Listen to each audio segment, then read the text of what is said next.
then you have the middle seat free. Yes. For you. And it has worked every time for us. Yes, every single time. Yeah.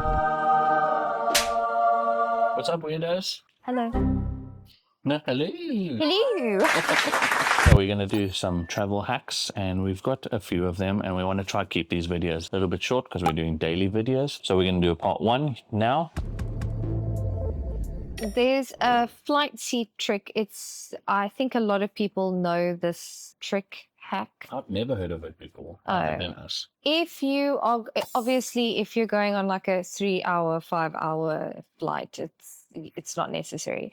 But if you're going on a long flight, 14 hours, this is something that I like to do, is we pre-book our seats, the window and the aisle seat, so that there is a middle seat empty. So when they're having a look at available seats, they're less likely to put somebody, if you are a couple or a family, they're less likely to put you in the middle unless it's a full flight. Yeah. Or unless there is a single person who is just an absolute weirdo and is like, you know what, I would just love to sit between two strangers right now. But if it is a empty flight, there is, in fact, every single time, it's very likely that nobody will take that seat. And on a 14-hour flight or even longer, it's really great because that means you can sleep. So you can take turns putting your head on your person's lap or your feet on your person's lap. Darren does not put his feet on me. Tanzinne puts her feet on me and then I rub them. Yes. Darren doesn't put his feet on me. No. I feel a lot near your lap. No. Not as my head though, because my head's so heavy. Yes. So there'll be one person that'll benefit from this. But anyway, it is a thing that unless also you could be flying in business class or first class. That's another hack. Yeah, there's another hack for you. You can be a kabillionaire. One books the aisle, one books the window, and then you have the middle seat free. Yes. For you and to it do. has worked every time for us.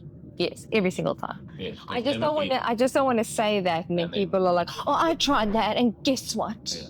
I had to sit next to Karen the whole flight." Because you could always say, "Can I swap with you?" Yes. But you have to understand that they are not obliged to say, "Sure, I'll swap with you." Yeah. And they also don't have to understand this is their seat, so they don't have to swap with you. Yes, and I mean, it is, I think they are real Karen not wanting to swap with you, because like then you can say, do you want the window seat or do you want the aisle seat, and then we'll take the middle.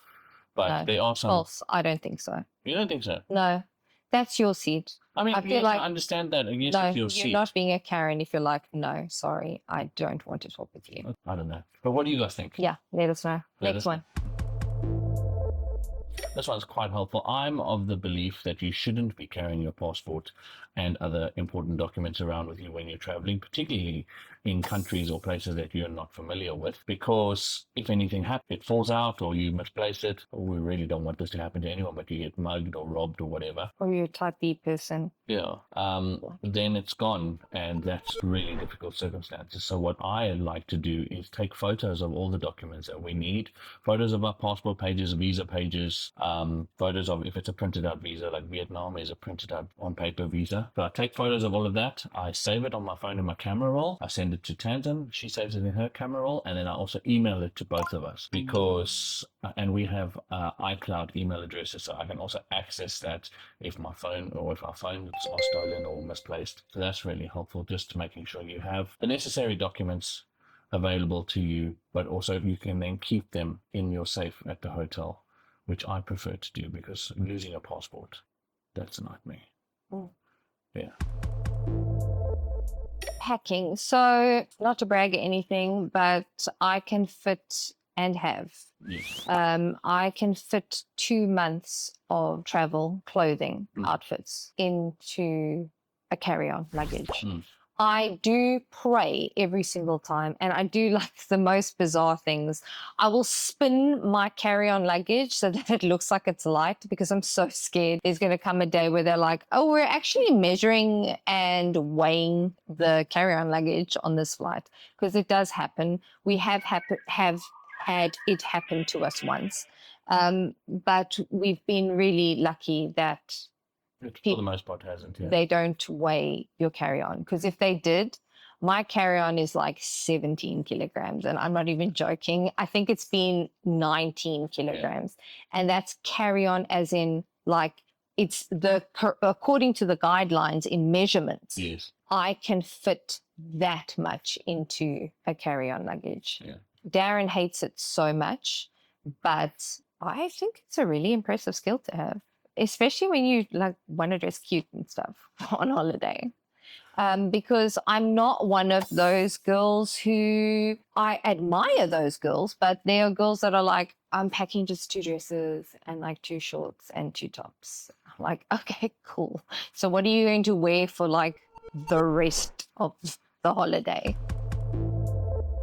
The way that I managed to do this is there is a Japanese packing technique, which Darren will put a little video in. Yes. That you can see how that's done. There's also the rolling. I know that it's not groundbreaking stuff. I know that most people know that thing, where you just roll your clothing really tightly. You can fit so much more rolling your clothing. It also helps a bit with creasing. It helps so that your clothing isn't that creased, that obviously creased. The biggest thing is packing cubes. So rolling your stuff and then fitting it into a packing cube, you can really fit 2 months worth of clothing into a carry-on.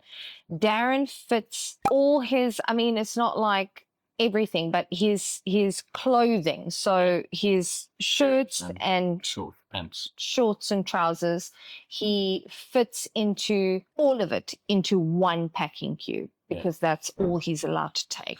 The rest, it's just my stuff, which is not true. But we do try to keep as much space as possible for coming back with goodies. I don't know why it works. I think it's some kind of sorcery, because it's the same amount of stuff. You're just packing it into a smaller thing, and it's now making more space. But it works. It truly is a great thing. I swear by packing cubes, rolling, and then Darren swears by the Japanese packing technique. I like the Japanese packing technique, which I'll show the video of. Yes. And then also, that's the Harry Potter physics laws there with the bags. Yes. Yeah, pack a laundry bag. That's also really helpful, particularly if you're going on longer journeys. Like when we travel over summer, last summer we traveled for 2 months. So sometimes in South Korea it was great because there's laundromats everywhere. But in Thailand, it was a little bit difficult to find that. I know your hotels do. Yes, we did find a place that was really good. Yes. But I mean, still, if you are traveling within a place, I mean, we went to 5 different places, because we went to Seoul, Jeju, 2 places in Jeju. Yes, we went to Seoul, Wipu, and Jeju, so that's 2 different cities. We went to Bangkok, Krabi, and Koh Lanta. So and then Hong Kong.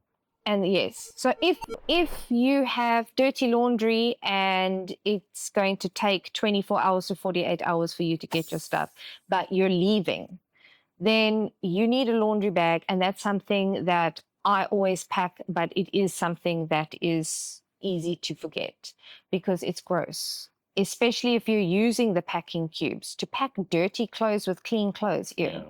So pack a laundry bag. Yeah. See ya. See ya. Bye.